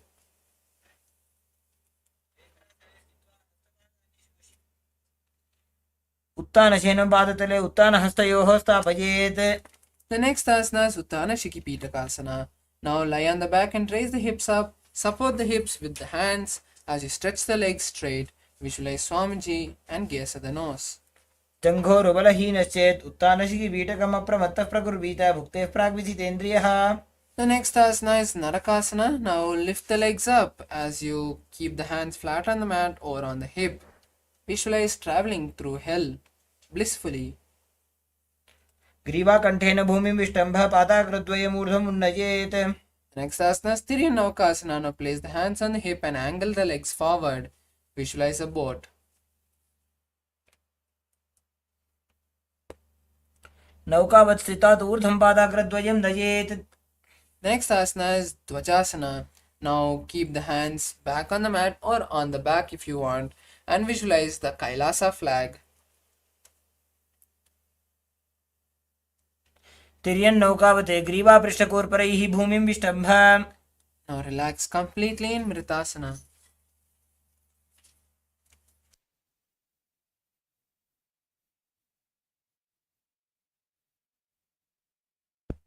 Completely relax the body and visualize Swamiji intensely awakening the Kundalini. उत्तानं शववद्भूमौ शयनं तु शवासनं शवासनं श्रान्तिहरं चित्तविश्रान्तिकारणम्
Now slowly come back to your senses, come back to your body, bring awareness to your legs, your hands, and your upper body, your head. Start shaking your legs and hands. Now slowly bend the knees and bring the thighs to the chest as you wrap your legs and rock from side to side. Come to a seated position as we have beautifully completed the 308 asana sequence. Let's now complete with the Purna Mantra. After this, we'll be having a power manifestation session. So be seated for the power manifestation session. Let's now finish with the Purna Mantra. Let's all sit straight with our head, neck and spine in a straight line. Bring your hands together in front of the heart and close the eyes. Visualize Swamiji and chant the Purna Mantra. Om Purnamadah Purnamidam Purnat Purnamudachyate Purnasya Purnamadaya Purnamevavashishyate. Om Shanti Shanti Shanti Hari Om Tat Sat Sarvam Bhagavat Sri Nithyananda Paramashiva Padukarpanamastu.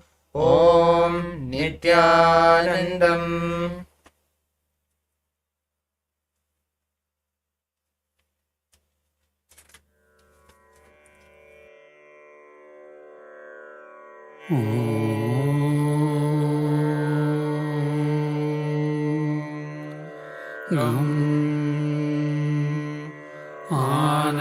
आनन्दगणपतये नमः।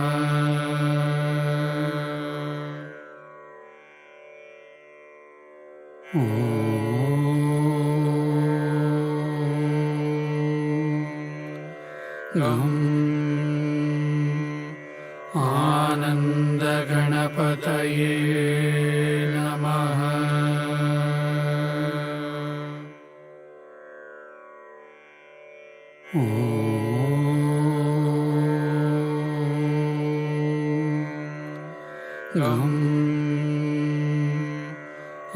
आनन्दगणपतये नमः।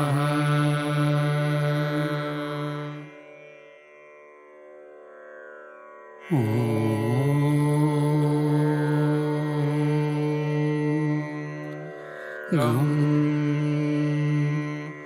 आनन्दगणपतये नमः।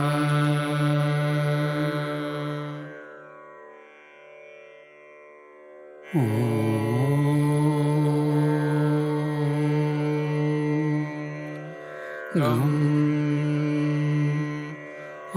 आनन्दगणपतये नमः।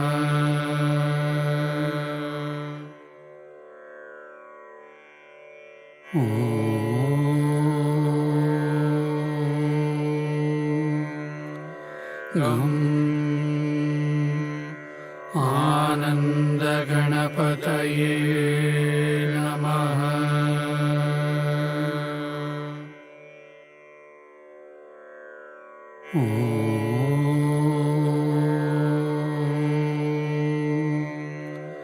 गं आनन्दगणपतये नमः।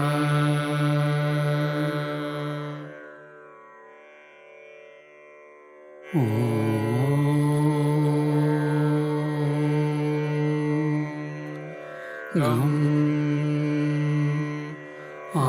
आनन्दगणपतये नमः।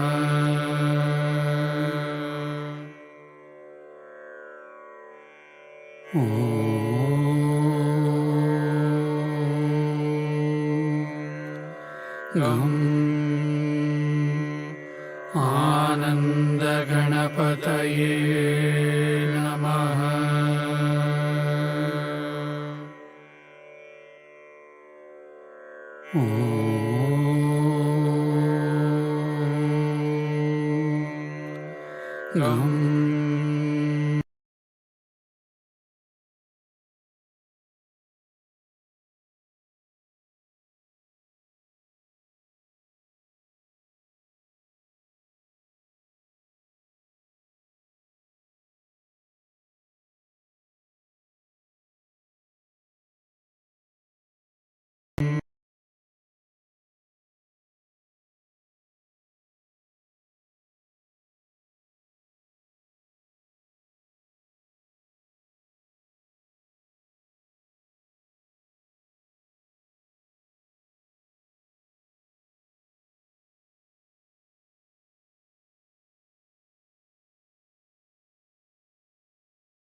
गं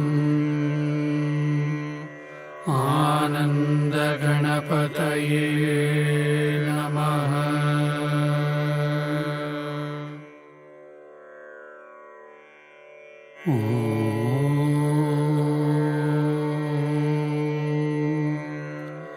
गं आनन्दगणपतये नमः।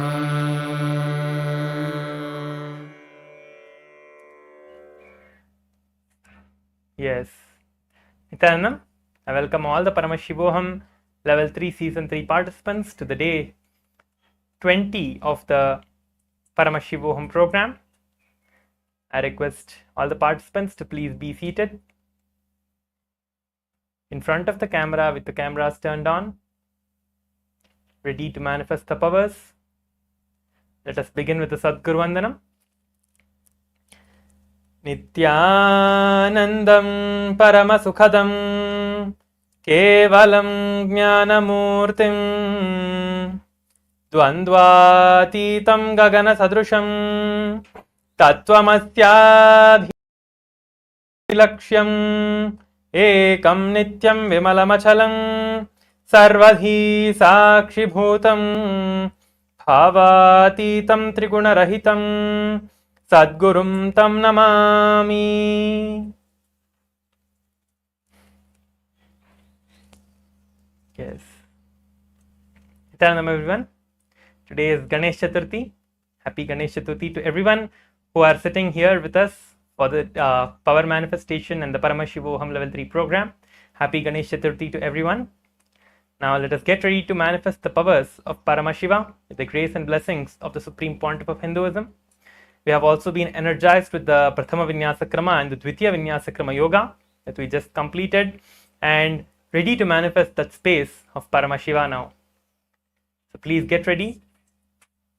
Get your eye bands. Also, one very important thing that all of you should start doing is to apply the kumkum on your third eye, where I have applied the tilak. You can see in between the two eyebrows, you can apply the kumkum, which is the processed turmeric. Applying this will also detoxify your third eye and also help you to manifest the powers of Paramashiva more and more. So make sure to apply the kumkum every day. At least while doing the power manifestation, you can apply the kumkum if you have, or if you have the Jnananjana, that would also be really good, the Aushadha. You can use that.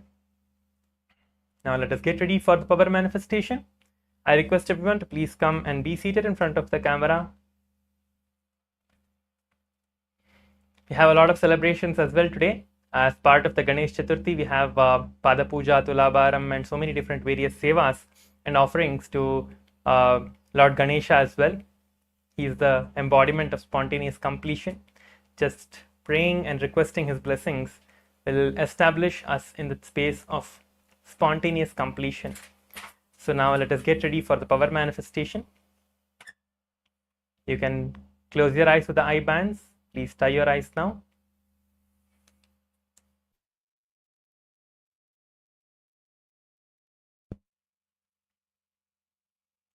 Please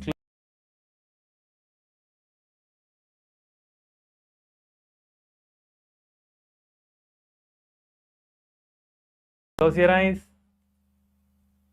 Intensely start chanting the Mahavakya from the core of your being.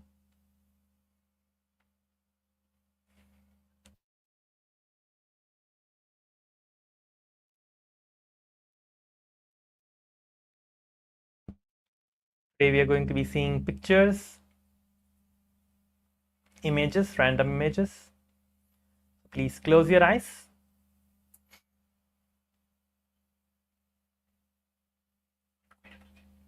You're going to be projecting the image now. Start chanting the Mahavakya, establishing yourselves in that space of oneness with Swamiji, Paramashiva.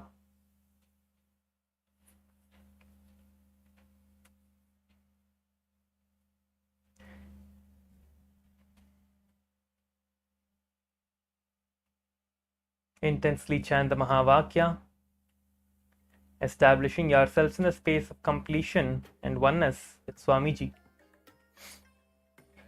Now the image is being projected. Keep your eyes closed and continue to manifest the powers. Just request Swamiji in your third eye, Swamiji, please show me whatever is being projected on the screen. Just request this one time. Close your eyes, chant the Mahavakya, and establish yourself in that space of oneness, and you will start seeing the image that is being projected. Continue to manifest the powers.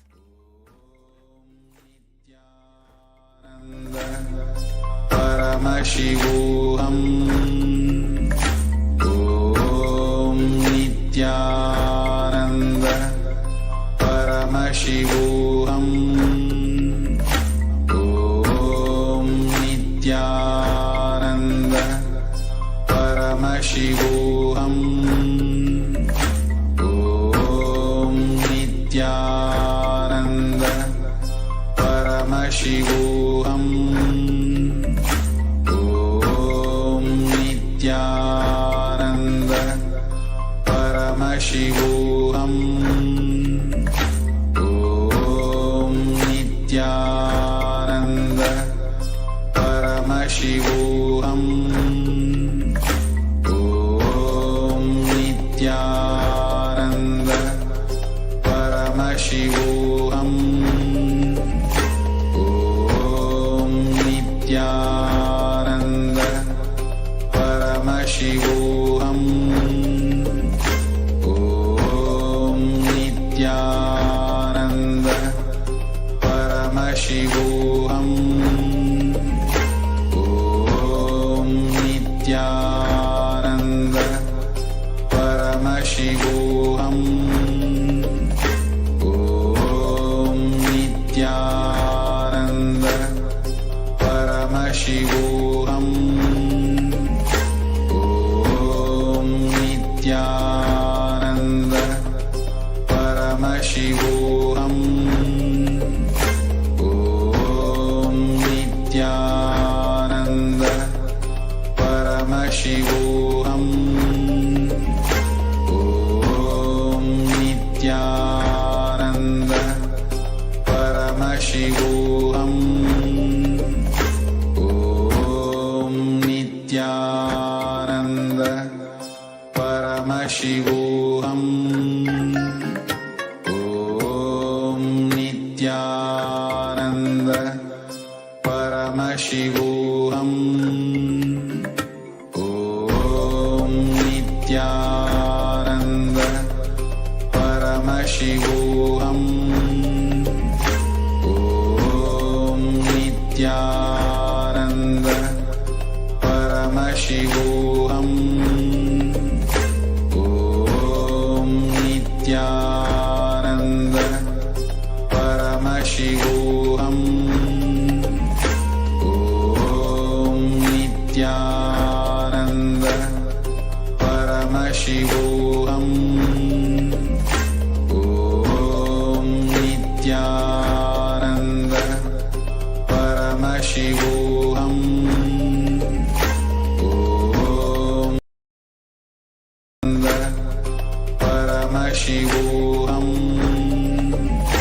Om Nithyananda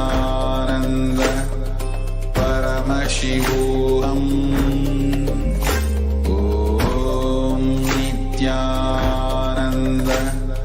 Paramashivoham. Om Nithyananda Paramashivoham.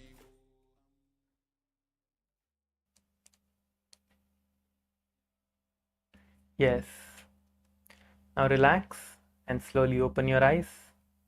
Take your eye bands off and slowly open your eyes now and relax. You have successfully manifested the first round of the power manifestation of the third eye reading. Please open your eyes and relax. Now please post your answers in the Zoom chat. Go ahead and start sharing your answers in the Zoom chat. Whatever you saw in your third eye, please go ahead and share that in the Zoom chat.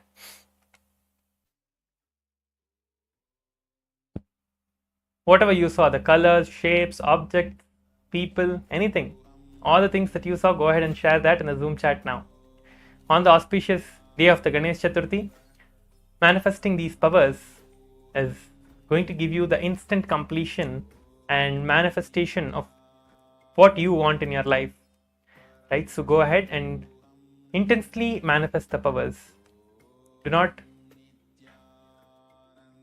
stop this or feel okay, I have not been able to manifest for the past few days and I'm just giving up. Do not give up. Continue to manifest the powers. You will manifest it.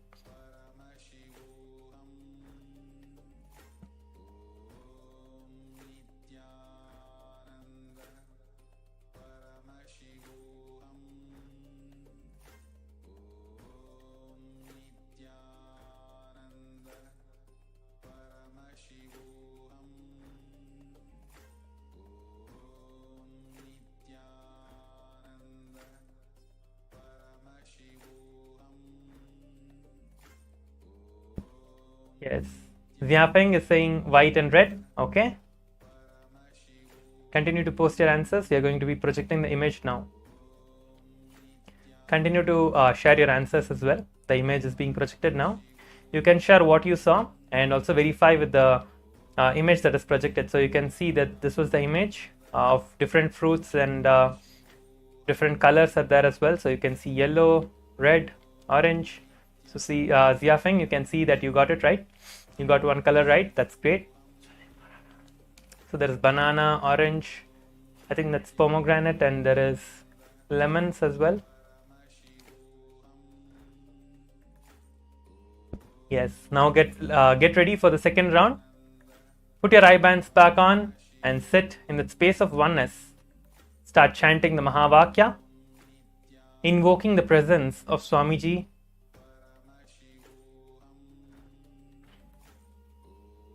Chant the Mahavakya, invoking the presence